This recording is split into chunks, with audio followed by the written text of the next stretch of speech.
یوم عاشور کی مناسبت سے اور اسی قسم کی ان کی پارٹی کی جدوجہد کے حوالے سے انہوں نے ہم سے ایکسکلوسیو گفتگو کی تھی. تو جب ایسا موقع آتا ہے تو وہ ری شیئر ہونے لگ جاتا ہے.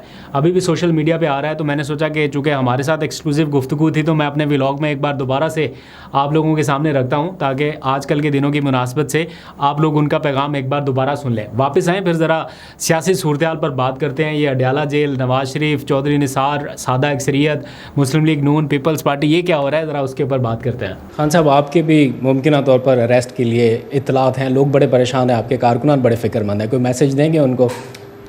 دیکھیں, اریسٹ ہونا تو چھوٹی سی چیز ہے.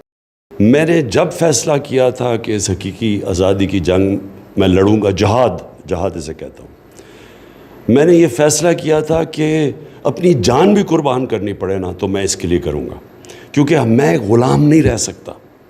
یہ جو اب آج عاشورہ ہے, کیا ہمیں پیغام اس دنیا کی تاریخ کی سب سے بڑی قربانی میں سمجھتا ہوں دی گئی کربلا میں, وہ کیا پیغام ملا سارے مسلمانوں کو؟ پیغام یہ ملا کہ رائے حق کے لیے ظالم کے سامنے آپ سر نہیں جھکاتے, سر کٹوا سکتے ہیں, جھکاتے نہیں ہیں. اور وہ پیغام آج سب سے زیادہ ہے کہ ایک بیرونی سازش ہوتی ہے, ایک چوروں کو اوپر مسلط کر دیا جاتا ہے. اب ہمارے پاس دو راستے دے دیتے کہ یا تو ہم اس کو قبول کر لیں اور اسی ظلم اور غلامی کے سامنے اپنا سر جھکا دیں, اور یا پھر ہم جد و جہد کریں. میرا ہمیشہ جب یہ ہوا, میں نے ہمیشہ سوچا کہ میں آئین اور قانون کے اندر رہتے ہوئے, کیونکہ میں اپنے ملک کو نقصان نہیں پہنچانا چاہتا, ایک پرامن جد و جہد کروں گا. اور یہ جد و جہد میں پھر سے کہہ رہا ہوں, جب تک میں زندہ ہوں میں کروں گا. تو عمران خان کا پیغام آپ نے سنا, وہ ابھی بھی یہ سمجھتے ہیں کہ ہمارے پاس دو ہی راستے ہیں, یا تو سرنڈر کر جائیں, بات مان لیں, یا پھر جدوجہد کریں. اور ہم نے جدوجہد کا راستہ چنا, اور جو باتیں انہوں نے ایگزیکٹ 2 سال پہلے کہی تھیں وہ بالکل اسی کے اوپر عمل کرتے ہوئے دکھائی دے رہے ہیں. اچھا, کل سے خبریں چل رہی تھی کہ نواز شریف صاحب جو ہیں وہ اڈیالہ جیل عمران خان سے ملاقات کے لیے جا رہے ہیں. میں نے کل کے ولاگ میں بھی ڈسکس کیا تھا کہ گراؤنڈ کے اوپر ایسی کوئی سچویشن یا کوئی ایسے انڈیکیٹرز نظر نہیں آ رہے. تو آج پی ایم ایل این کی جو ٹاپ براس ہے ان کی جانب سے بھی اس کی تردید کر دی گئی. پہلے رانا ثناء اللہ نے گزشتہ روز اس کی تردید کی, آج نائب وزیر اعظم اسحاق ڈار کی جانب سے کہا گیا کہ ایسا کوئی پلان جو ہے وہ انڈر کنسیڈریشن نہیں ہے. اور پھر ان کے جو دستے راست ہیں عرفان صدیقی, انہوں نے بھی کہا کہ نواز شریف صاحب اڈیالہ جیل نہیں جا رہے.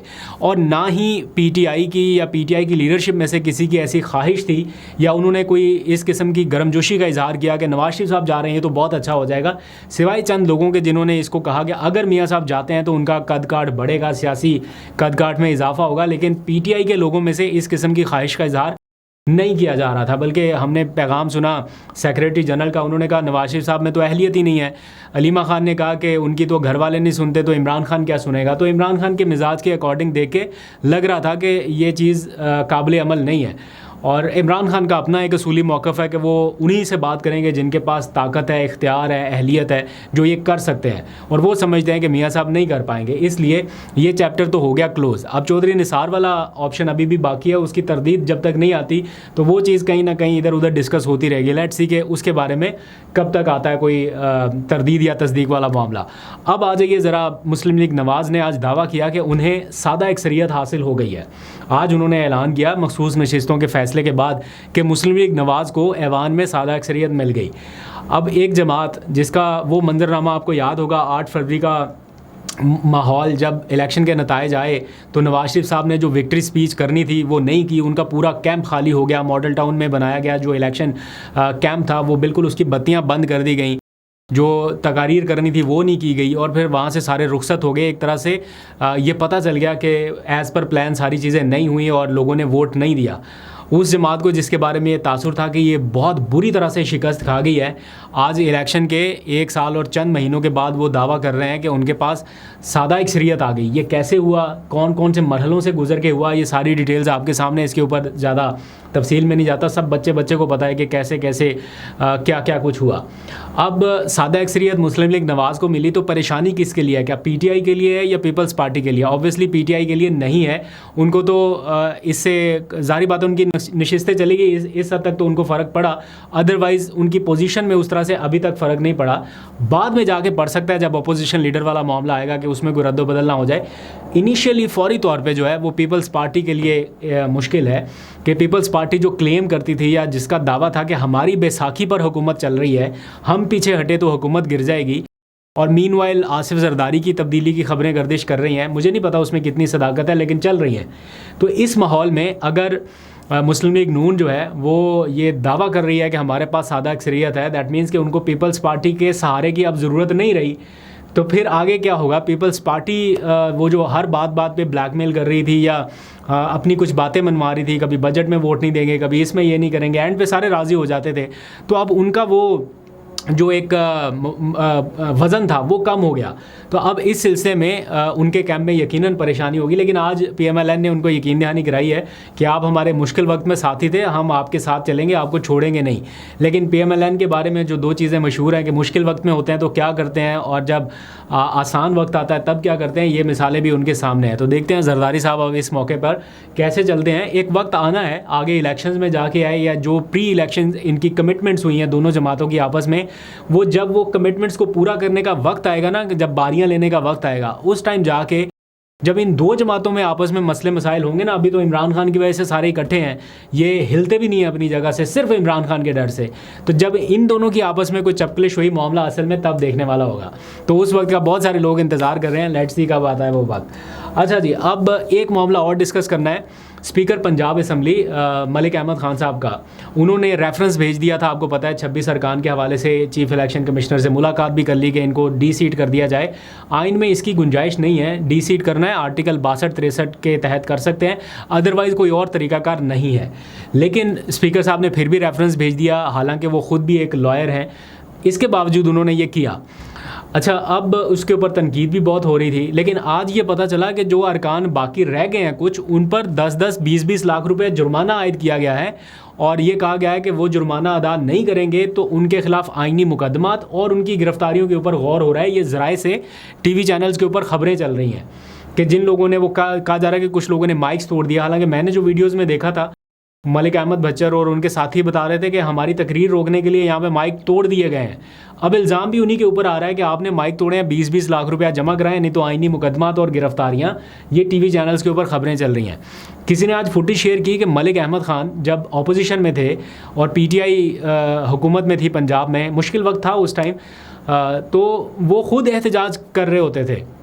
یہ جو ویژولز میں آپ دیکھ سکتے ہیں کہ ملک احمد صاحب جو ہیں وہ اسپیکر ڈائس کے سامنے کھڑے ہیں, احتجاج کر رہے ہیں, ان کی جماعت وہ کاپیاں پھاڑ رہی ہے, اچھال رہی ہے. یہ سارا کچھ تو وہ ان کی اپنی جماعت بھی کر رہی تھی, اور جمہوریت کا یہ حسن ہے ایک طرح سے کہ ایوان میں اختلاف رائے رہے ایک حد تک. میں یہ نہیں کہتا ایکسٹریم پوزیشن پہ چلا جائے, لیکن یہ ایگزامپلس تو ماضی میں ہم دیکھتے آ رہے ہیں. اب جو کچھ بھی ہو رہا ہے یہ ایک نیا بینچ مارک سیٹ ہو رہا ہے. جتنا ظلم, زیادتی, ناانصافی بڑھتی جائے گی, یہ آئندہ آنے والے ٹائم کے لیے بینچ مارک سیٹ ہوتا جائے گا کہ اچھا یہاں تک ظلم اور زیادتی پہلے بھی ہوتی رہی ہے تو یہاں تک جا سکتا ہے معاملہ.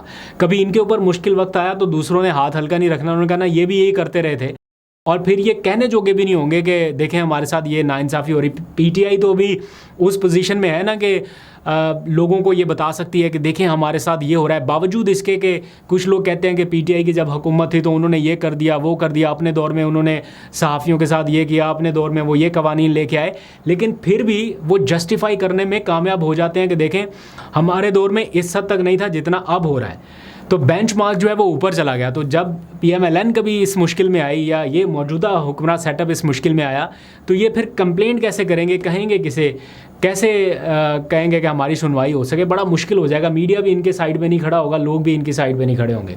خیر, یہ ساری سچویشن چل رہی ہے ابھی تک کے لیے. اتنا اپنا بہت سا خیال رکھیے. اللہ حافظ.